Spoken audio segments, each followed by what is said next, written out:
Hello everyone, welcome to this week's edition of Telegraph Herald, More Than the Score. I am your host, Steve Ortman. Alongside me this week, coming in on his vacation. What dedication, folks? Tim O'Neill. Tim, how's it going? I'm not supposed to be here today.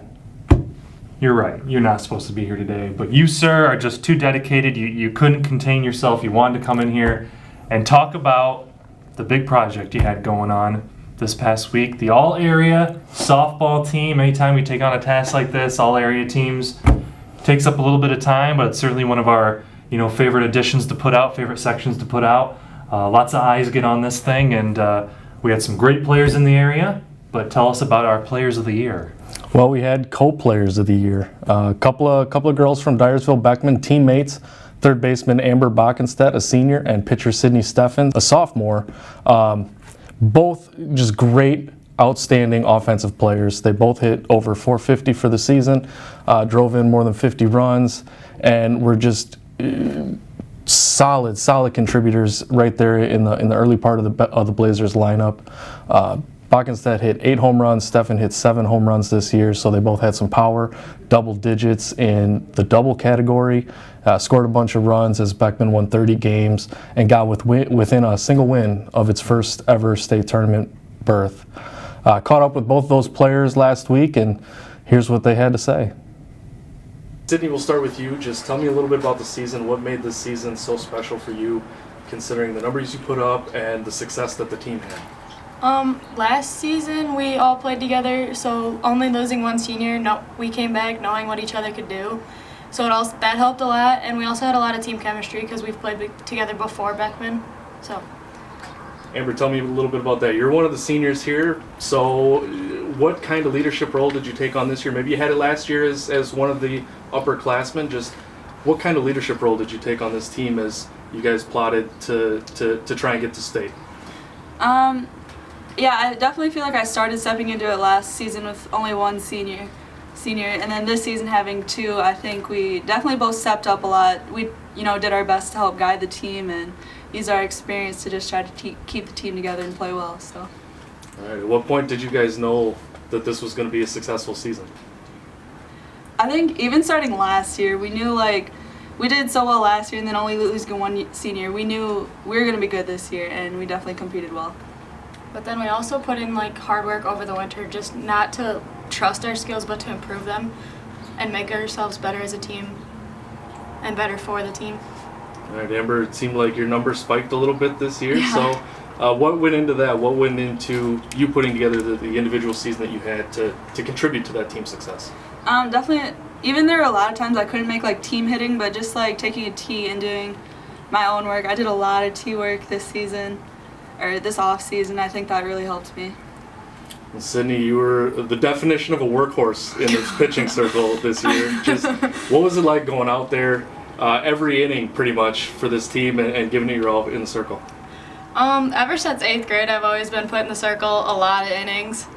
This season, I think I've put in the most I've put in since my 8th grade year, but it's just the fact that knowing my defense is behind me, knowing that I don't have to throw a lot of pitches every inning. And even the innings I do throw a couple more, it doesn't affect me because of the work we put in the summer. All right, Amber, next up for you is Clark. Just how do you build on this with the Pride next year?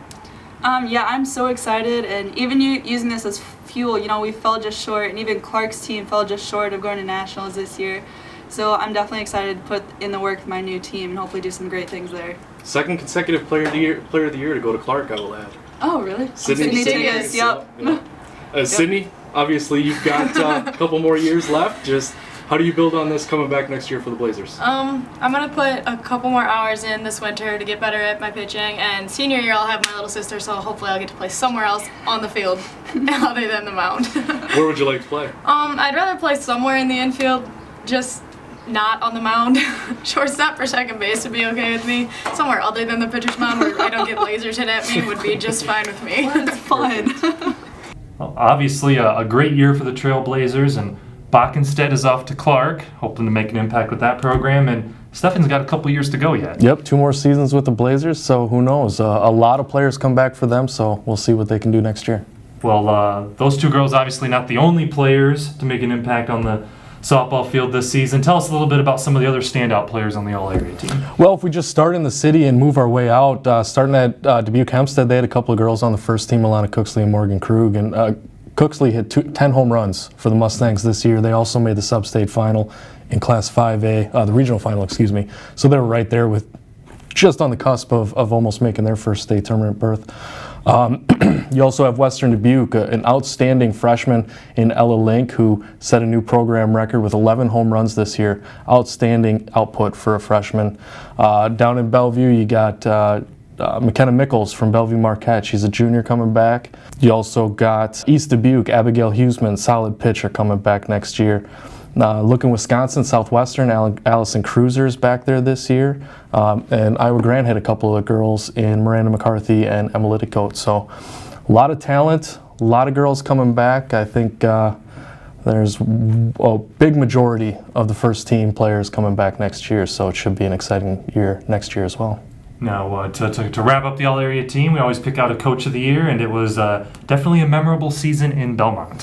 Absolutely. Got back to the state tournament for the first time since 2009. Jeff Hodgson was our coach of the year after they went 28-3. They lost their semifinal game up in Madison by 1 run.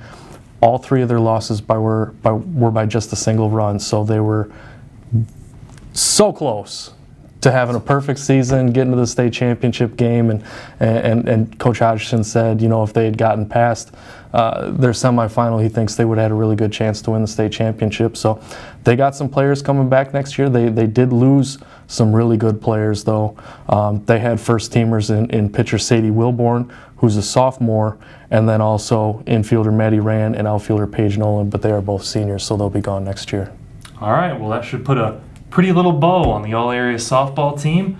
Coming up this weekend, all-area baseball. And amazingly, I can't believe I'm saying this, but football is almost here. It's right around the corner. I can smell the pigsty. You better get back to work and stop being on vacation. We got things going on here, buddy. I got more vacation to do. Anyways, all-area baseball coming at you this weekend at the Telegraph Herald print and at telegraphherald.com.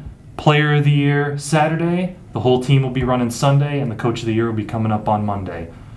But now, we're going to let Tim get back to vacation. So, bye-bye. Thank you. That's going to do it for this week's episode of Telegraph Herald. More than the score. I'm your host, Steve Ortman. For Tim O'Neill, we'll see you next week.